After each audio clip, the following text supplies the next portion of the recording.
Bismillah wassalatu wassalamu ala rasulillah wa ala alihi wa sahbihi ajma'in. Another, what I thought was a really important question that was asked in my tour was by a young man who had a hard time reading Quran. He said, I keep trying to read Quran and I don't read it that well. And this young man had a very sensitive personality. And one time he was listening to the radio somewhere in Pakistan or something, and he was listening to children recite Quran, right? And this young boy recited so beautifully. And the teacher said, Subhanallah, you have a really pure nafs, you have a really pure soul, you're a really pure person, and that's why Allah gave you the ability to recite the Quran so easily. And this young man heard this and got really disturbed because he felt, maybe I can't recite Quran because I'm not a good person, something missing in my soul, And he really, really took it to heart. Now I'm sure that's not the intention of the teacher who was talking to the child, it was a means of encouragement. But let's understand, الماهر بالقرآن مع السفرة الكرام البررة والذي يقرأ القرآن وهو يتتعتع فيه وهو عليه شاق وله أجران. Rasulullah told us the experts in the Quran are among the highest ranked angels, but the ones who stumble in it, keep stuttering, they can't pronounce words properly, they can't read properly, and they find it very difficult every time. These are people that get twice the reward. There are people who get twice the reward. Now the sharh of that hadith, there's a different discussion. Is it twice the reward of a regular person, or is it twice the reward of the expert? And I'm personally inclined to think it's twice the reward of the expert. There's no reason to think otherwise. Because Allah does not value accomplishment. Allah values effort. The thing that Allah values is effort. We value accomplishment. Human beings are different from Allah. Human beings value accomplishment. Human beings value results, profit, gain. How much do you know? How much have you memorized? How well can you read? Quantitative stuff. Because we want to be able to see it. Allah Azza wa Jalla is not concerned with any of these things. Allah is concerned with how much effort did you make. Put this in perspective. Somebody's a billionaire. They give $1,000 in charity. It's a good amount of money. That's worth something. But you know what? Somebody has zero. They have nothing. And they give 50 cents. They only have $1 and they give 50 cents. That 50 cents is worth more to Allah than the $1,000 the billionaire gave.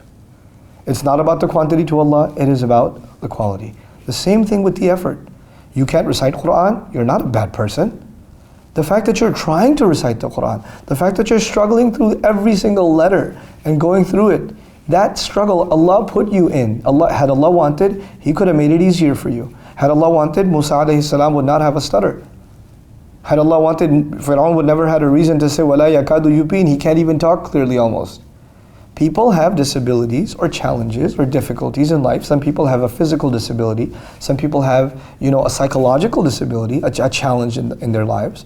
These challenges are actually given by Allah Azza wa Jal, and we don't know why. We know that that's not because Allah cursed them or they are lesser than us. Maybe that's the reason they're better than us. Maybe that those disabilities are actually maybe the reason they are far superior to what we will ever be, So we have to be mindful of the fact that our standards, thank Allah, our standards are not the same as Allah's standards. People put other people down. People look down on people that haven't accomplished. I keep telling my Arabic students, because Arabic class you judge by accomplishment, right? How do you score on the test? How well can you speak? How well can you read? How much do you understand grammar? I had this one student, man, this guy. You know what I like to say about him? I like to say Allah didn't create him for Arabic. That's what I like to say. Guy's a genius.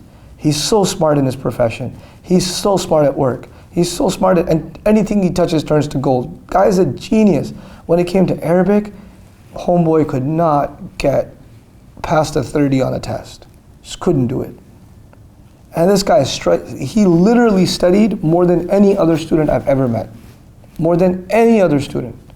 Hours and hours, day after day, and he's failing the test, and anybody else who fails the test gets depressed, they don't study for a few days. This guy goes through all of his mistakes, does review, and he was a friend of mine even before he became my student. And every other time I'd be call him hey, you want to hang out? No, I got to study. I'm his teacher during the day. At night I just want to hang out with him, and he goes, no, I got to study. And you know what? Even though he didn't score nearly as much as some other students who got hundreds, I respect him way more. And I know Allah Azza wa Jalla rewards him way more. Because for some people, it's the struggle. That's the thing. That effort, that difficulty is what Allah values. And sometimes Allah puts you in difficulty because that's how He raises your ranks. That's how He puts you high, So don't let the assumptions that people make about you or comparing yourself to others and what little you know or what little you can do don't let that belittle what Allah thinks of you. You know, this is the real value.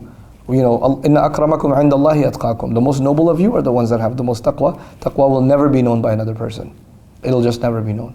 So I pray that we're not judgmental of others, and especially we are not judgmental of ourselves, that we don't think of ourselves constantly in respect to others, in comparison to others. Barakallahu li wa lakum. Assalamu alaikum wa rahmatullahi wa barakatuh.